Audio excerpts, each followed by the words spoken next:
Central government की job पाना बहुत सारे युवाओं का सपना होता है। और जब हम बात करते हैं हमारे देश की लाइफलाइन इंडियन रेलवेज को ज्वाइन करना, तो बहुत सारे युवा लोको पायलट के पद पर, ट्रेन ड्राइवर के पद पर अपने आप को देखना चाहते हैं।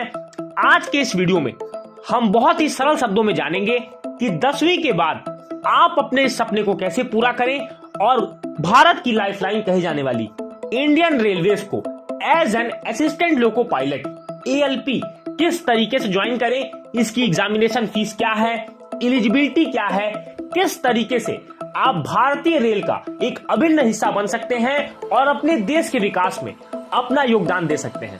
सबसे पहले जान लें कि लोको पायलट का काम क्या होता है।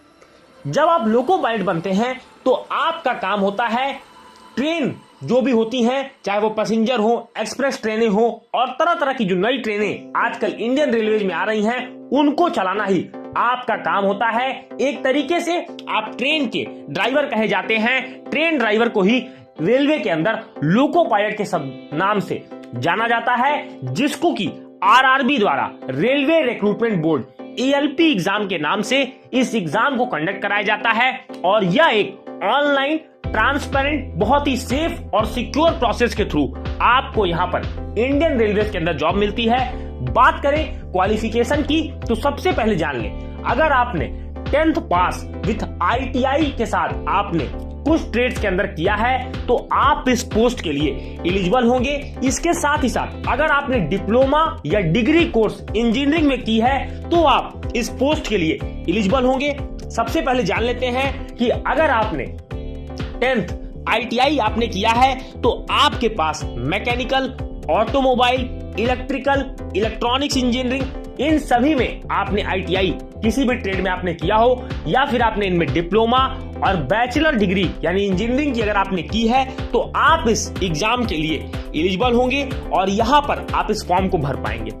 एप्लीकेशन फीस की बात करें तो अगर आप जर्नल, OBC और AWS कैटेगरी से आते हैं तो आपकी एप्लीकेशन फीस 500 होगी, जो कि 400 आपके रिफंडेबल आपके CBT एग्जाम के बाद आपको कर दी जाएगी। और अगर SC ST और फीमेल कैंडिडेट की बात करें तो 250 रुपीज आपकी एप्लीकेशन फीस होगी, जो कि पूरी तरह से आपको रेलवे के द्वारा रिफंड कर दी जाएगी। एग्जामिनेशन पैटर्न की हम बात करें तो यहाँ पर आप जान लें कि आपके पास 3 चरणों के तहत आप एग्जाम देते हैं। पहली स्टेज है CBT 1, दूसरी स्टेज है CBT 2 जिसमें आपके ट्रेड से भी क्वेश्चन आएंगे, और तीसरी स्टेज है आपकी साइकोलॉजिकल टेस्ट जहां पर आपको सिचुएशन दी जाएगी और आपसे क्विक रिस्पांस की उम्मीद की जाएगी। एग्जामिनेशन पैटर्न को समझने के बाद अब हम बात करते हैं एज लिमिट की। अगर आपकी एज 18 से 30 साल, अगर आप journal, OBC, journal, AWS category से आते हैं तो आपकी एज 18 से 30 साल होनी चाहिए। OBC के लिए 3 साल का रिलैक्सेशन और SC ST के लिए 5 साल का रिलैक्सेशन आपको यहां पर देखने को मिलता है। बात करते हैं रिटन एग्जाम पैटर्न की, तो सबसे पहले जान लें जो आपका स्टेज 1 का CBT है, इसके अंदर आपको यह ध्यान रखना है कि आपका यह पेपर क्वालिफाइंग इन नेचर होगा। 60 मिनट इसकी ड्यूरेशन होगी। टोटल आपको 75 क्वेश्चंस करने होंगे, जिनके 1 मार्क आपको ईच क्वेश्चन के मिलेंगे। 1/3 की आपकी नेगेटिव मार्किंग होगी। बात करते हैं सब्जेक्ट्स की, तो यहां पर आपको मैथ्स के 20 क्वेश्चन, रीजनिंग के 25 क्वेश्चन, साइंस के 20 question, general awareness current affairs के 10 क्वेश्चन आपको यहां पर देखने को मिलेंगे। इसके बाद हम बात करते हैं सेकंड स्टेज CBT की। स्टेज CBT 2 में आपके 2 पार्ट हैं, पार्ट A और पार्ट B। पार्ट A के अंदर आपको 90 मिनट्स दिए जाएंगे, 100 क्वेश्चंस के जवाब आपको देने होंगे, 1/3 की नेगेटिव मार्किंग। सब्जेक्ट्स की बात करें, मैथ्स में आपके 25 क्वेश्चन, रीजनिंग में आपके 25 क्वेश्चन और बेसिक साइंस एंड इंजीनियरिंग में 50 क्वेश्चंस आपको देखने को मिलेंगे। ये पेपर आपका जो होगा, यही पेपर फाइनल मेरिट में काउंट होगा, जो आपको आपकी जॉब तक ले जाएगा। अब बात करते हैं पार्ट B की। स्टेज CBT 2 में पार्ट B में आपके ट्रेड के क्वेश्चन आएंगे। ट्रेड टेस्ट आपका होगा, जिसमें आपको 75 क्वेश्चंस 75 मार्क्स के 60 मिनट्स में आपको करना होगा और ये पेपर आपका क्वालिफाइंग इन नेचर होगा।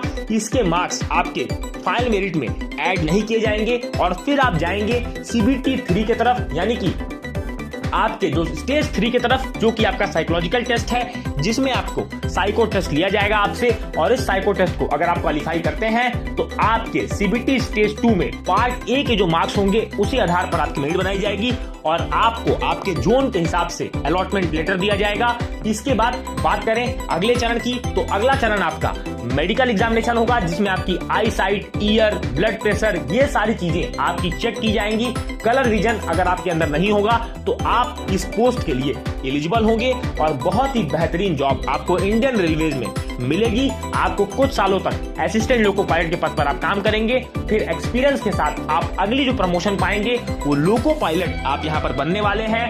बात करते हैं सैलरी की, तो यहाँ पर जो आपकी सैलरी होगी स्टार्टिंग वो 30 से 32,000 रुपए आपकी सैलरी होने वाली है। और जैसे जैसे आपके पास एक्सपीरियंस बढ़ेगा, जितना ज्यादा आप रेलवे में सर्व करेंगे, उस हिसाब से आपकी सैलरी इंक्रीज होती जाएगी। तो मैं उम्मीद करूंगा कि बहुत ही सरल, बहुत ही आसान भाषा में आपको मैंने ईएलपी जैसे कॉम्प्लेक्स प्रोसेस को समझाने का प्रयास किया।